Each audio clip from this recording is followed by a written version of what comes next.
يا سلامة إسلامك. السلام عليكم ورحمة الله وبركاته.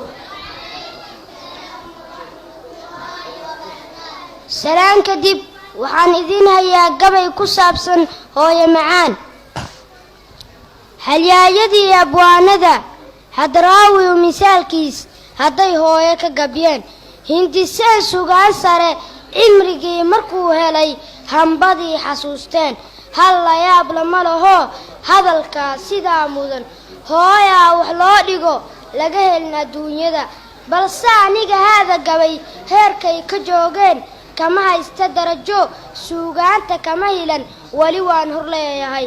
balse hooyo iga mudan hadal iyo suugaan wax kasta oo la heli karo. hooyoy waxaa tahay harkii aan ku nastayoo iga hoose qorax kulul. hooyoy waxaa tahay tii aan dhex hurdayoo marna aan ihaakahsan. hooyoy waxaa tahay hambadii macaaneed marna aan hilmaameen. hooyoy waxaa tahay tii hurtay naftoo idil habeenkaad i foolatay. hooyoy waxaa tahay habeenkii midaan hurdin hadii jeer i eegto ii hurtay baraaxada.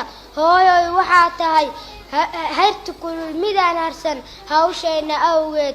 hooyoy waxaa tahay tii igu hagoogatay markay hubka ridaayeen hoobiyihii jiibkiyo hardankiyo dagaalada markay dadka huleeleen.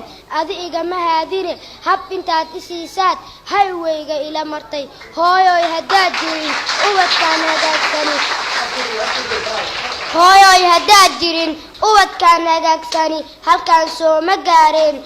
hooyoy waxaa tahay tii haqabtirayso hablo iyo wiilalba hagaajinta jirkooda mar waliba ku hagranoo hanaankooda toosisa. alla hooyo sharafey waxaan kuu hadiyeeyaa maba heli karaayee halkaad adigu mudan tahay waa hooygii jannadee. harihii jannada iyo hooskii macaanaa rabbi kuu hibeeyo weligaa halkaa joog weligaa halkaa joog weligaa halkaa joog.